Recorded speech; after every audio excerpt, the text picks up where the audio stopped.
Je ne suis qu'un jouet entre ses mains. Je ne sais pas qui tu es, ni comment tu trouveras ces mots. J'ai perdu le compte du nombre de copies de cette lettre que j'ai dû écrire. Elle est là, près de moi, comme une ombre dont on ne saurait se défaire. Écris, Maury. C'est ton travail, préserver la mémoire. Alors, écris. Raconte au monde ce que je fais et qui je suis. Par où commencer? Je me nomme Sèche-Fin du clan Izani. Je suis une plume. Toutes les plumes, maintenant, puisque mes sœurs sont mortes. Maurice, père, Farcha. Je dois tenir tous les rôles. Mémoire, voix, don. Je m'accroche à mes traditions pour ne pas perdre la tête, même si cette mascarade est inutile, je suis seule, sans clan, sans plume, sans mes sœurs. Mais elle aime cette mascarade. Elle. Je ne sais même plus comment la nommer. Je l'ai vue revêtir 1000 noms, 1000 visages. Maîtresse, geôlière, confidente, mère, tortionnaire, amoureuse, noble, servante. Son âme est plus trouble qu'une eau stagnante d'oasis. Sans reflet authentique, sans vérité. Perdue. Le masque qu'elle arbore aujourd'hui est sophistiqué, raffiné, peigné et coiffé comme un mirage. Elle se présente comme une noble perfectionniste et moqueuse, vêtue de riches habits jaunes et bleus.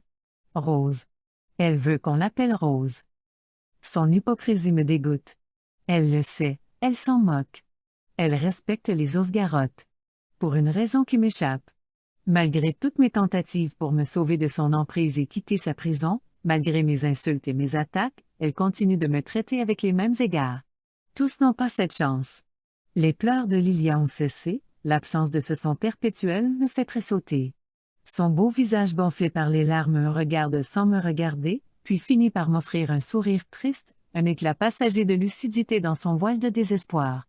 Puis la jeune fille se remet à pleurer, la litanie recommence, et son visage s'obscurcit à nouveau pour devenir lointain et inaccessible, comme l'océan des reflets.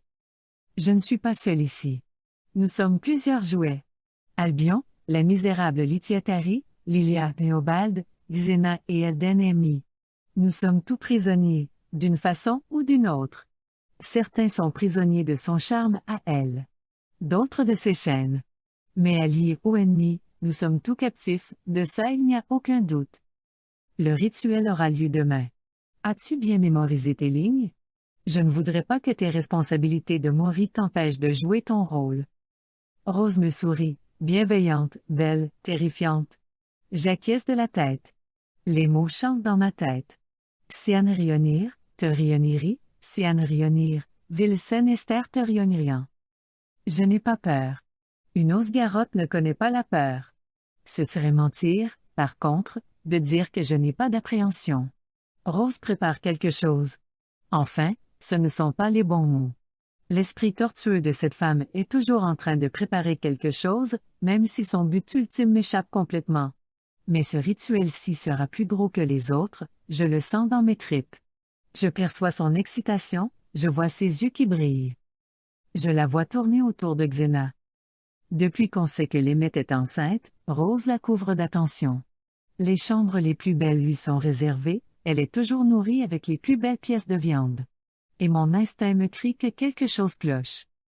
Et l'instinct de Izani ne ment jamais. Ça sera assez, minauda-t-elle d'une voix mielleuse. Sa phrase ne sonne pas comme un ordre, mais je ne suis pas dupe. Une autre pensée me tourmente. Pourquoi me fait-elle écrire ces lettres?